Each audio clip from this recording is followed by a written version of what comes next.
कभी सोचा है कि क्या हमारे पास कुछ ऐसे अधिकार हैं जिन्हें कोई सरकार भी हमसे नहीं छीन सकती? जी हाँ, बिल्कुल हैं। और आज हम भारतीय संविधान के उन्हीं मौलिक अधिकारों को यानी फंडामेंटल राइट्स को एकदम आसान भाषा में समझने वाले हैं। इनकी अहमियत का अंदाज़ा इसी बात से लगाया जा सकता है कि डॉक्टर B.R. अम्बेडकर ने इन्हें संविधान की आत्मा और उसका हृदय कहा था। तो चलिए पता लगाते हैं कि ये हमारे लिए इतने खास क्यों हैं। तो आखिर ये मौलिक अधिकार हैं क्या? देखिए, ये सिर्फ कुछ नियम कानून नहीं हैं। ये हमारे लोकतंत्र की, हमारी डेमोक्रेसी की एकदम बुनियाद हैं। ये हर नागरिक को मिली वो बेसिक आज़ादी है जो एक ढाल की तरह काम करती है ताकि सरकार कभी बहुत ज़्यादा ताकतवर न हो जाए। ये अधिकार हमारे संविधान के पार्ट 3 में आर्टिकल 12 से 35 के बीच दिए गए हैं और इनकी प्रेरणा ली गई है अमेरिका के बिल ऑफ राइट्स से। पता है, इन्हें भारत का मैग्ना कार्टा भी कहते हैं, मतलब अधिकारों का वो सबसे पहला और महान दस्तावेज जो नागरिकों को असल ताकत देता है। तो ये अधिकार हमें राज्य यानी स्टेट से बचाते हैं। पर यहाँ एक बड़ा सवाल खड़ा होता है कि आखिर ये राज्य है कौन जिससे हमें प्रोटेक्शन की जरूरत पड़ रही है। संविधान का आर्टिकल 12 बताता है कि राज्य का मतलब सिर्फ केंद्र सरकार नहीं है। इसके दायरे में संसद, राज्यों की सरकारें, हमारी नगरपालिकाएं और पंचायतें, यहाँ तक कि सरकारी कंट्रोल वाली कंपनियां और यूनिवर्सिटीज भी आती हैं। मतलब सत्ता का हर छोटा बड़ा रूप। और यहीं पे सबसे जरूरी सवाल आता है कि क्या होगा अगर खुद राज्य ही, मतलब कानून बनाने वाला ही, कोई ऐसा कानून बना दे जो हमारे इन अधिकारों को छीनता हो। इस सिचुएशन के लिए हमारे पास है आर्टिकल 13, जो एक मजबूत ढाल बनकर खड़ा हो जाता है। ये साफ साफ कहता है कि कोई भी कानून, चाहे वो कितना भी पुराना हो या नया, अगर वो मौलिक अधिकारों के जरा भी खिलाफ है तो वो कानून उसी वक्त शून्य यानी वॉइड माना जाएगा। और यही वो चीज़ है जो हमारी अदालतों को जुडिशियल रिव्यू यानी न्यायिक पुनरावलोकन की ज़बरदस्त शक्ति देती है। इसी शक्ति की वजह से सुप्रीम कोर्ट और हाई कोर्ट्स हमारे अधिकारों के अल्टीमेट गार्डियन यानी अंतिम रक्षक बन जाते हैं। चलिए, अब जरा उन अधिकारों की टूलकिट में झांकते हैं जो हर नागरिक को एक सम्मान वाली जिंदगी जीने का सम्मान देती है। और शुरुआत करते हैं सबसे पहले टूल से, समानता का अधिकार।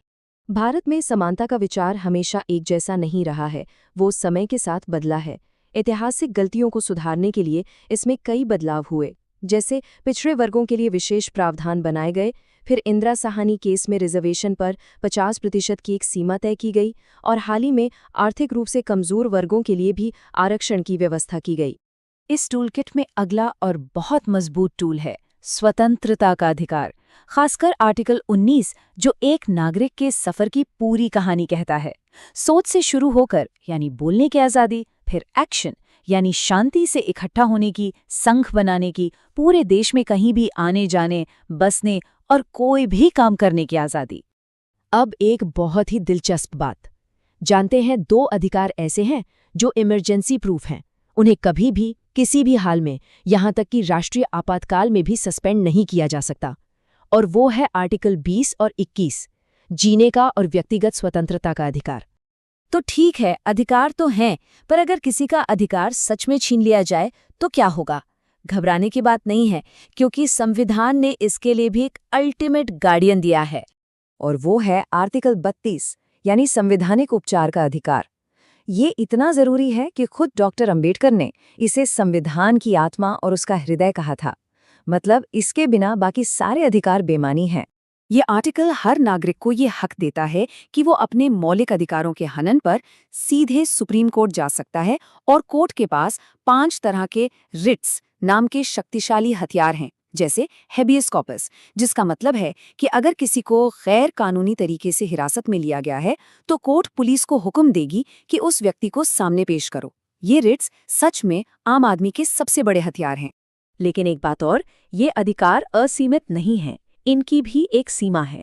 और बस इसी सीमा को लेकर संसद और न्यायपालिका के बीच एक लंबा और ऐतिहासिक टकराव चला। ये टाइमलाइन उस टकराव की पूरी कहानी दिखाती है।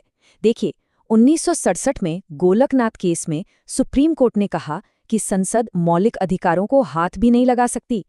लेकिन फिर आया 1973 का वो ऐतिहासिक केशवानंद भारती केस, जिसने मूल ढांचे का सिद्धांत देकर सब कुछ बदल दिया।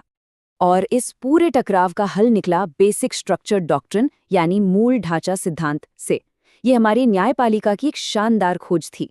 इसका सीधा सा मतलब ये है कि संसद संविधान में बदलाव तो कर सकती है, लेकिन उसकी नींव जैसे कि लोकतंत्र, धर्मनिरपेक्षता और न्यायिक समीक्षा इनको कभी नहीं बदल सकती।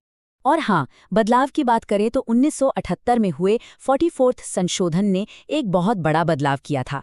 इसने संपत्ति के अधिकार को मौलिक अधिकारों की लिस्ट से हटाकर एक सामान्य कानूनी अधिकार बना दिया।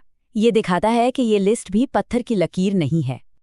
अच्छा, यहाँ एक बहुत ज़रूरी बात समझनी होगी। अक्सर लोगों को लगता है कि सारे मौलिक अधिकार हर किसी के लिए हैं, पर ऐसा नहीं है। संविधान बहुत साफ तौर पर बताता है कि कुछ अधिकार सिर्फ और सिर्फ भारतीय नागरिकों के लिए हैं, जबकि कुछ दूसरे अधिकार भारत की ज़मीन पर मौजूद हर व्यक्ति को मिलते हैं, चाहे वो विदेशी ही क्यों ना हो। और ये पूरी चर्चा हमें आज के डिजिटल दौर के एक बहुत बड़े सवाल पर लाके छोड़ देती है। कोई भी समाज निजता के मौलिक अधिकार और राष्ट्रीय सुरक्षा के नाम पर होने वाली सरकारी निगरानी के बीच एक सही संतुलन आखिर कैसे बना सकता है? ये एक ऐसा सवाल है जिस पर सोचना बहुत जरूरी है।